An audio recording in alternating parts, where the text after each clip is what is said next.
Indeed, I have been investigating how Russia is continuing to obtain Western technologies, US microchips for use in the military, often through intermediary countries, the likes of China, Turkey, and the United Arab Emirates. Now, these are not the kind of complex military hardware that you might expect.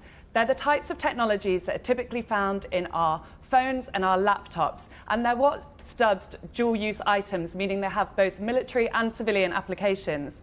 But because they're being repurposed into drones, missiles, and armoured vehicles, they're in direct violation of sanctions. Let's take a look.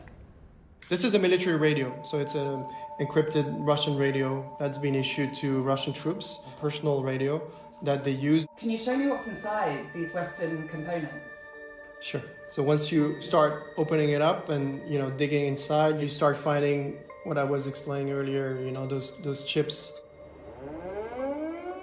In 2022, the year Moscow launched its full-scale invasion of Ukraine, Russia imported $2.5 billion worth of semiconductor technologies, up from $1.8 billion in 2021. Russian military has been acquiring, stockpiling a large number of different types of high-tech systems, including microelectronics, for use in any number of systems. In fact, an analysis of 58 pieces of critical Russian military equipment recovered from Ukraine's battlefield uncovered around 1,000 foreign components, primarily Western semiconductor technologies. Data suggests China is by far the largest transshipper to Russia of microchips and other technologies found in crucial battlefield items.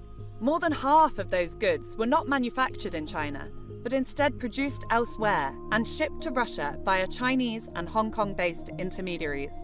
So this is a very big part of this sanctions evasion or avoidance.